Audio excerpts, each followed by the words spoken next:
C'est bon? Je parais bien? Je parais Pouchon? Bonjour à tous, aujourd'hui nous vous présentons Steve Daniel, créateur de contenu. Il a débuté sa carrière en créant la page Instagram Montreal Promos et le but de cette page était de faire découvrir au public des endroits à explorer à Montréal. Nous vous invitons à découvrir son parcours. Restez à l'écoute. Steve Daniel, créateur de contenu, merci beaucoup d'avoir accepté de répondre à nos questions aujourd'hui. Donc, pourrais-tu me dire, pour toi, c'est quoi le rôle d'un créateur de contenu? Pour moi, un créateur de contenu, c'est quelqu'un qui arrive à créer du contenu, que ce soit écrit, photo, vidéo, pour le partager par la suite. L'intention, c'est comme un art.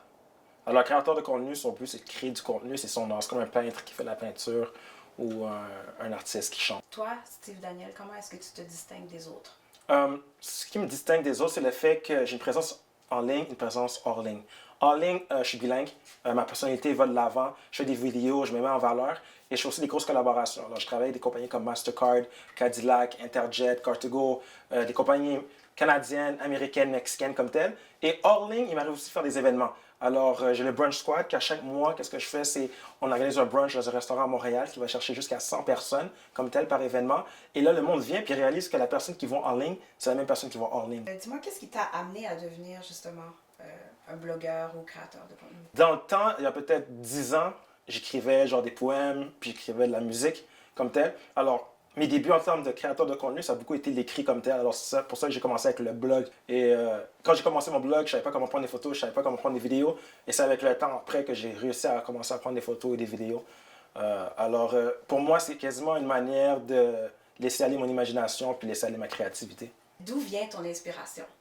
Mon inspiration, c'est vraiment dans la vie de tous les jours comme tel. Alors, c'est pour les écrits, par exemple, c'est je me réveille le matin, je suis comme, OK, aujourd'hui, ça me tente d'écrire sur quoi? Mon blog, il y a vraiment trois points principaux.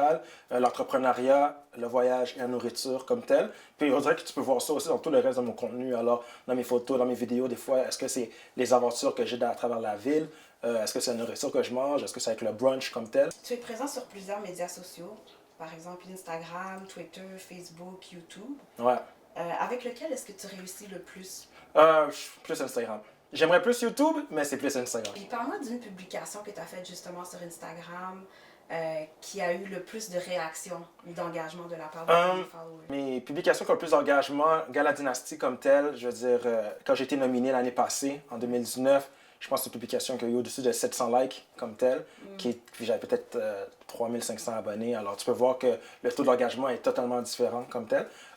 Sinon, ma fête aussi, il y a eu beaucoup d'engagement comme tel. Puis pour moi, l'engagement, c'est pas juste les likes, c'est aussi les commentaires. Oui. Il y a à peu près 3 mois, j'ai fait une autre publication qui laissait sous-entendre est-ce que vous préférez mes moves de danse de la saison 1 de Storytime ou la saison 2 de Storytime. Puis cette publication-là est allée chercher à peu près 200-300 commentaires. Là.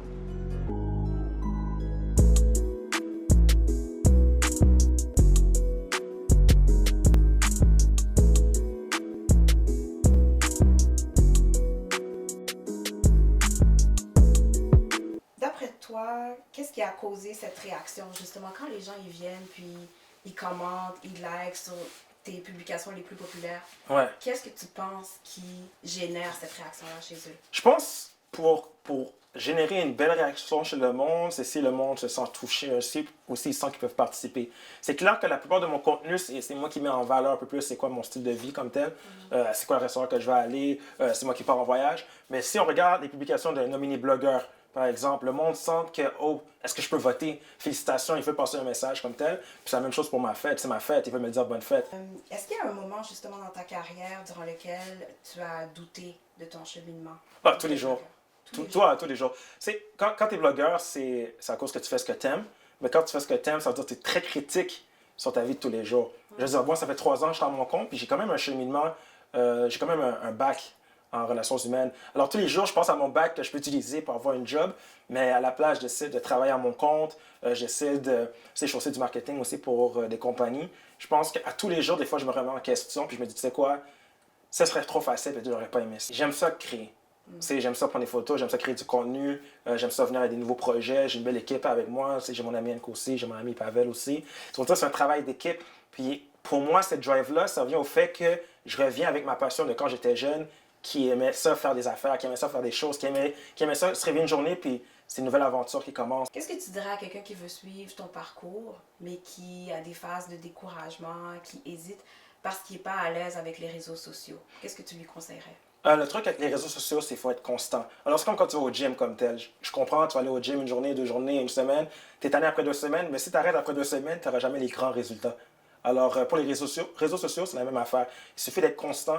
Même pour mes clients, des fois, c'est des stratégies qui peuvent prendre 3 mois, 6 mois, 1 an avant de vraiment voir les résultats. Alors, si tu es quelqu'un qui veut arrêter, juste abandonne pas, continue à avancer parce qu'éventuellement, tu vas sortir de la zone que tu es tanné d'être puis tu vas voir les résultats pourquoi tu as travaillé pour. Merci beaucoup, Steve Daniel, d'avoir répondu à nos questions. On apprécie beaucoup. Et félicitations d'avoir gagné Blogueur de l'année pour le Gala Dynastie 2020. Merci beaucoup, j'apprécie. Merci.